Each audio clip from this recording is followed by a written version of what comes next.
I'm here with the amazing Lynne, who is a volunteer at the Pickwell Foundation, amongst other things that she does, and she really generously has put me up last night and offered hospitality. So thank you, Lynne.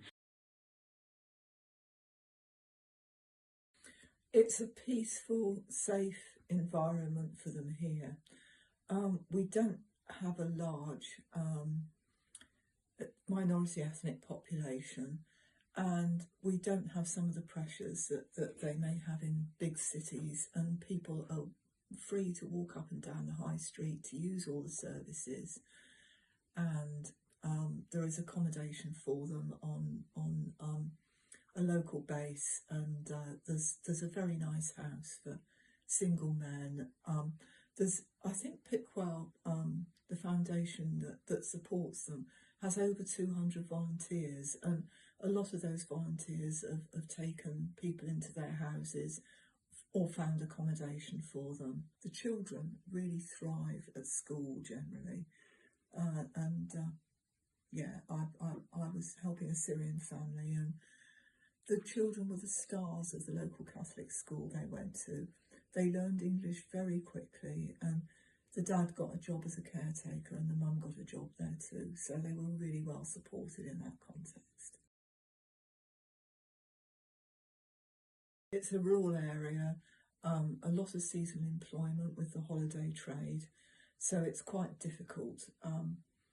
Well, it's impossible really for people to find well-paid jobs in the area that perhaps they used to work in. So some of the Afghan refugees, a judge, interpreter, so there wouldn't be that sort of work down here. Housing is always a challenge. So in particular, the Afghan families are housed on a military base, and I think they find that quite threatening. Bearing in mind the environment they've come from.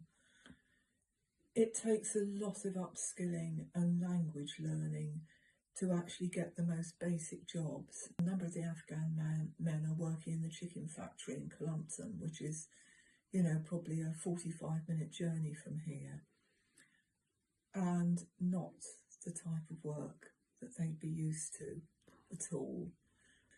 I think particularly for the women from communities where women have less freedom, I think it's very alarming to have to get on a bus, navigate everything in English, because the systems, as they would be anywhere in the country, are complicated and not very user-friendly these days. They're staffed mostly by very positive, experienced women, and it's a joy to be in their presence because they're so positive and they're so upbeat. This must be a lovely initial welcome for anyone who is coming to seek sanctuary in North Devon. They have a whole range of skills, so there's a lot of English language teaching and a lot of experienced teachers doing that.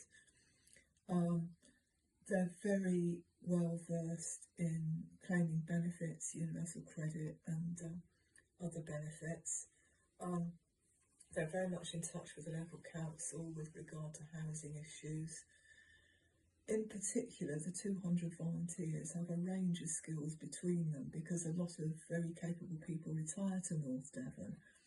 So, as well as supporting individual families with everything they might need, a lot of people are able to offer accommodation or seek out accommodation so that people can, or refugees and asylum seekers can really establish themselves in a life in North Devon.